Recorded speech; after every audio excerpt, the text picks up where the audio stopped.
ngebagi diri. Jadi yang graduation tuh kemarin. Jadi pagi aku datang ke acara Asma, terus abis gitu pulang ke rumah nyariin baju buat kala graduation, ke rumah sakit dulu.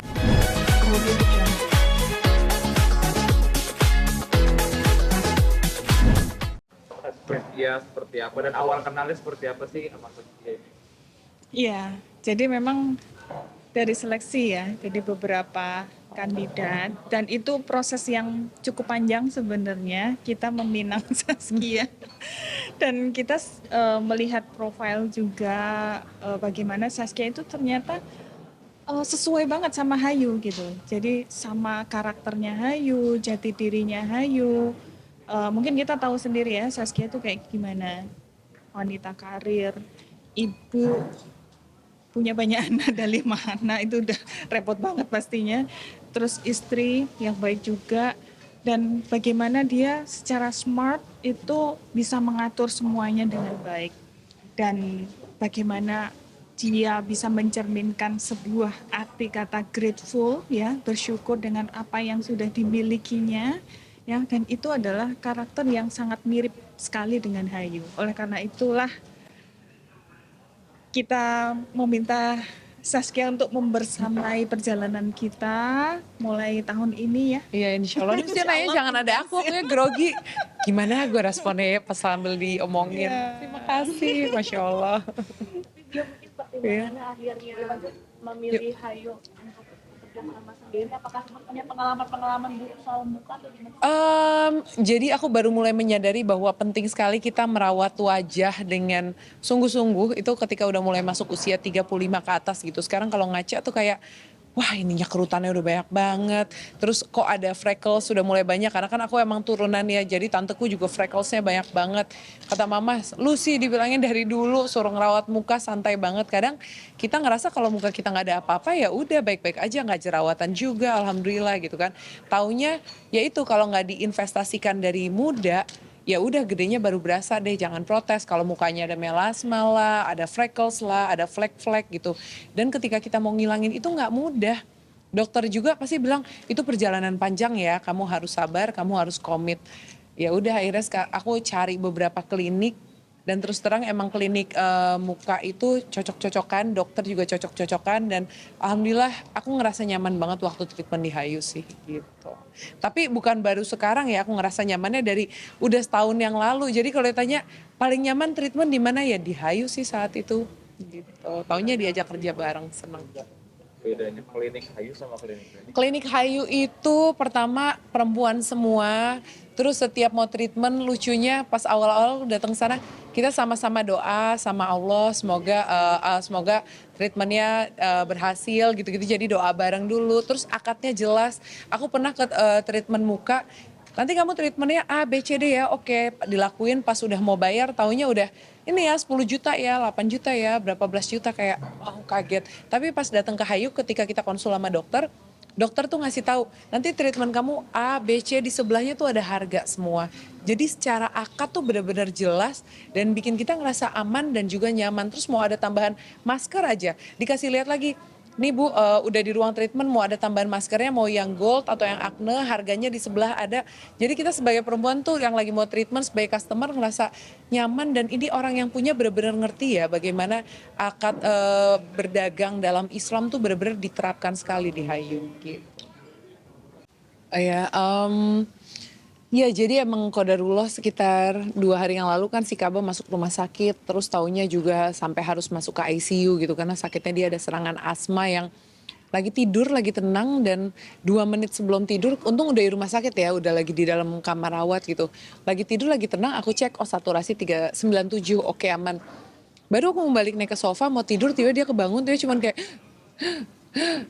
nggak bisa nafas tapi nafasnya bener-bener sependek itu dia cuman oke nafas panjang, ayo tenang, kamu tenang, jangan panik. Tapi tetap nggak bisa. Akhirnya aku panggil suster, panggil dokter dan kita tahu ya ketika orang lain panik gitu kan, suster sama dokter di ruangan tuh juga kelihatan banget panik gitu, nggak siap dengan situasi. Tiba-tiba si anak begitu gitu, saturasinya juga 89. Akhirnya kita buru-buru diuap, habis diuap akhirnya dokter bilang nih daripada ada serangan lagi kita juga belum tahu nih naik apa enggak lagi saturasinya pindah ke ICU ya gitu.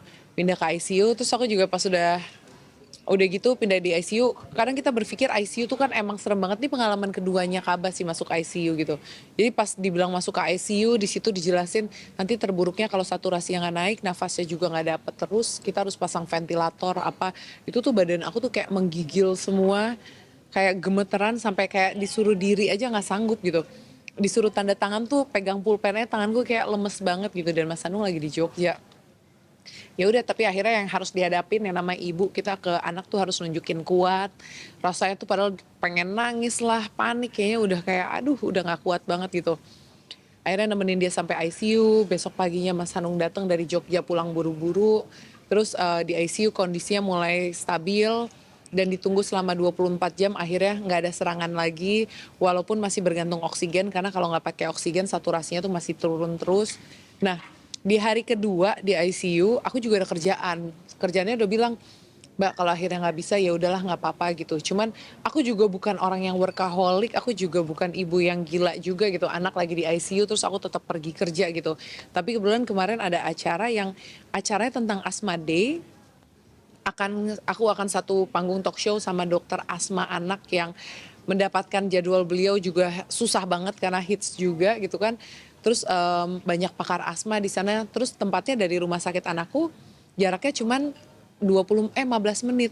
Jadi aku pikir kenapa nggak aku ambil toh di rumah sakit ada suster, ada dokter, ada bapaknya juga, ada pengasuhnya juga. Aku pergi selama 1,5 jam kayaknya aman, aku pergilah. Dan pas pulang taunya anakku udah bisa balik ke kamar rawat inap karena kondisinya udah membaik. Nah terus itu kemarin hari ini juga aku ada kerjaan di sini. Walaupun agak jauh tapi anakku kondisinya udah stabil, saturasinya udah mulai naik. Hari ini belajar copot oksigen gitu walaupun kalau nafas tuh masih kedengaran gitu. Jadi kalau kita kan harusnya nafas tuh effortless ya, kita nggak berasa kalau kita nafas. Kalau dia tuh sadar banget bahwa dia tuh lagi narik tiap tarikan nafasnya, tapi kondisinya udah lebih oke. Dia bilang, Bia nggak apa-apa lah kalau Bia pergi cuma sekitar 3 atau 4 jam. Yang penting balik ke sana lagi. Jadi aku tadi ninggalin jam 2:30, insya Allah nih nanti jam 7 pengennya udah bisa sampai rumah sakit lagi. Gitu ya, walaupun kepala rasanya bercabang, kemarin juga di tengah anak lagi di rumah sakit, aku juga harus ke graduation kakaknya, terus kakaknya ada yang sakit juga, terus aku harus jemput kakaknya yang satu ada lagi ke mall sama teman-temannya. Itu resiko ya kalau punya anak banyak, gimana satu badan satu kepala tapi bisa berbagi ke 5 anak, semuanya harus bisa beres, kerjaan harus beres, adik kakaknya juga harus kepantau, mereka tetap dapat perhatian kita. Makanya hari ini aku bawa anakku yang paling kecil karena dia biasanya tidur sama aku, karena udah 3 hari aku di rumah sakit, 4 malam. Jadi kalau aku kegiatan dia ikut ke tempat kegiatan biar dia ngerasa aku tetap ada. Ya itulah. Cuman kapan aku me time-nya biasanya nanti nunggu semuanya udah tenang, anak udah balik dari rumah sakit, semuanya sehat.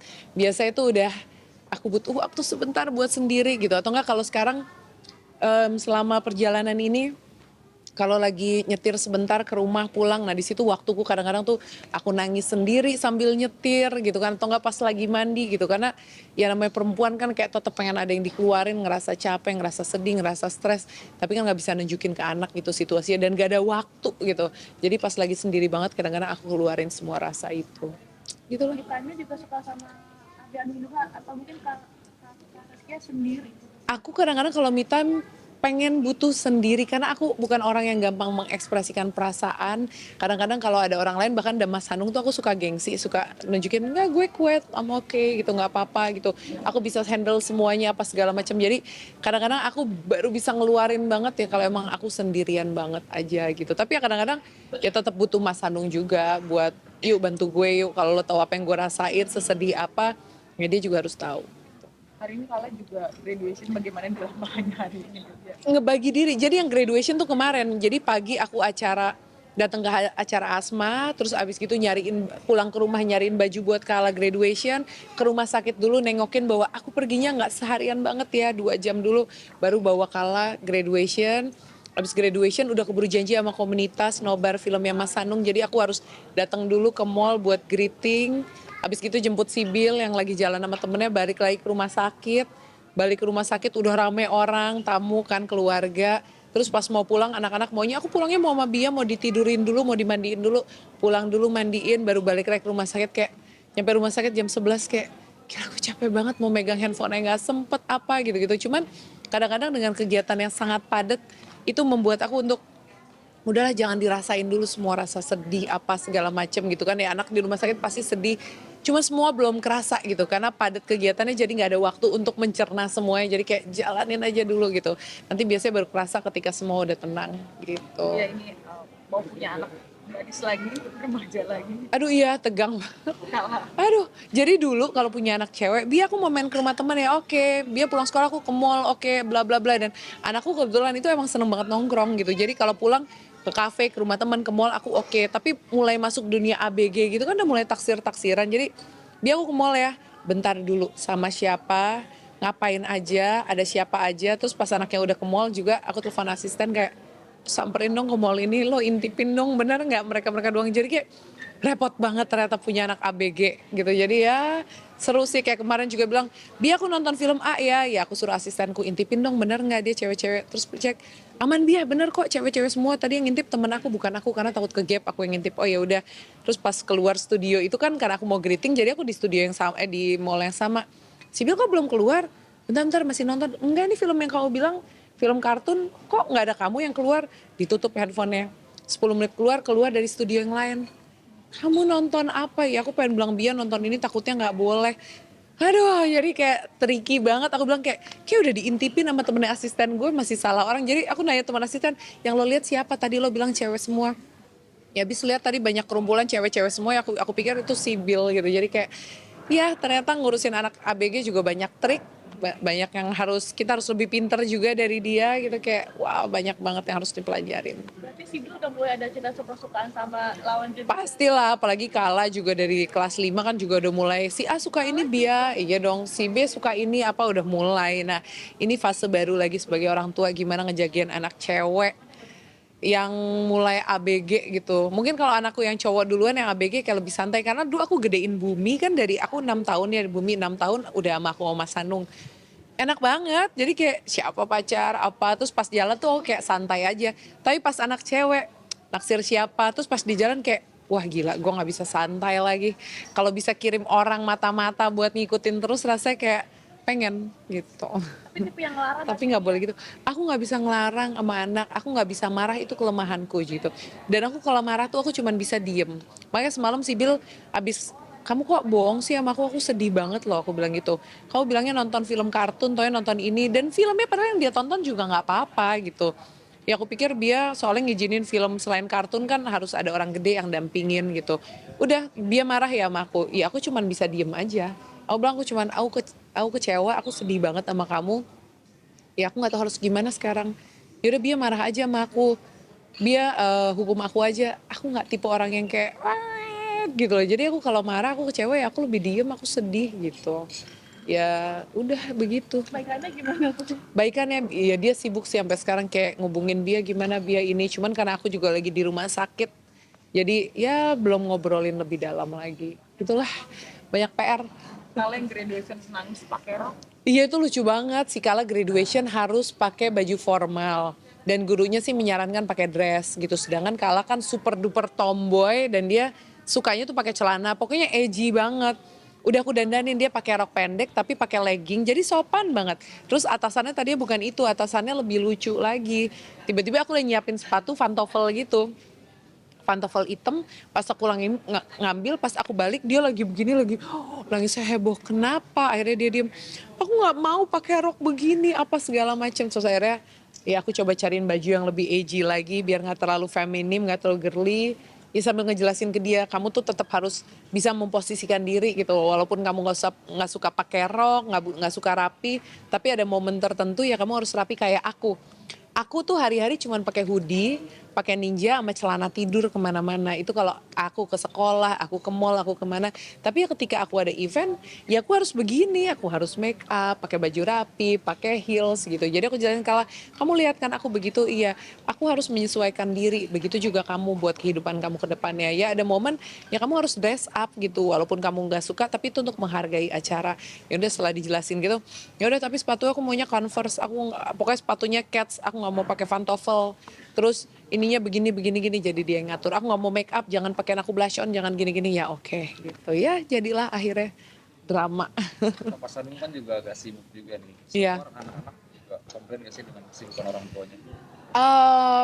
Mereka ngerti, tapi yang jelas kalau aku udah tahu ketika mereka udah mulai ngerasa keganggu gitu, akunya sibuk banget, dia sampai kapan dia terus pergi gitu. Tapi itu jarang sih gitu. Paling kalau kayak udah mulai sakit kayak Kaba kemarin, dia tolong pulang, aku nggak bisa nafas gitu. Terus pas aku pulang, dia pergi-pergi terusnya sampai kapan. Nah aku kalau sama anak aku jelasin kegiatannya.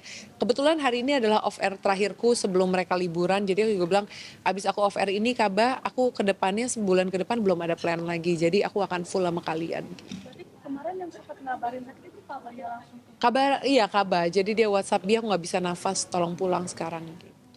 Jadi aku tahu ketika anak-anakku udah hubungin aku sendiri, berarti dia dalam kondisi kalau nggak kangen emang butuh cepat pulang gitu. Itu penyakit asma itu emang dari keturunan ke apa? Asma dari Mas Hanung sama Haikal adikku, jadi anakku 4 dari 5 anakku tuh asma semua, 5 bahkan dari 6 karena Bumi juga asma. Jadi di rumah tuh aku ngurusin orang asma ada 6, makanya aku belajar banget soal asma. Aku tuh kayak tertarik banget sama semua hal soal asma, dari buku-buku asma, komunitas, terus konselor, dokter, semua spesialis asma. Kalau bisa aku deketin, aku pelajarin. Aku juga ke Singapura juga nyari dokter asma apa, karena aku pengen apa yang terjadi di keluargaku, aku harus paham banget sehingga ketika ada serangan atau ada yang terjadi, aku tahu harus ngapain. Aku nggak cuma sekedar panik atau apa. Jadi kualitas kesehatannya kalau aku bisa paham cara mengatasinya, menghindarinya, itu kan akan lebih aman dan selamat buat keluargaku gitu. Sejak berapa lama? Dari lahir sih rata-rata dari bayi mereka udah kelihatan mana aja yang bakat asma. Terus udah gitu ya pasti aku langsung cek alergi. Cek alerginya juga berkala karena alergi itu per tahun bisa berubah. Misalnya tadi alergi coklat berat, taunya tahun depan tuh coklatnya bisa menurun dari tingkat 5 bisa jadi ke 4. Taunya 5 tahun ke depan bisa jadi dia udah nggak alergi coklat gitu. Jadi ya emang harus rutin juga berkala cek. Jadi menjadi dokternya di rumah jadi Nggak cuma dokter di rumah, jadi lucunya semua temenku gitu atau semua keluarga kalau ada yang asma pasti ngubunginnya aku dulu. Ya anak gue kok nafasnya udah ini, batuknya udah begini.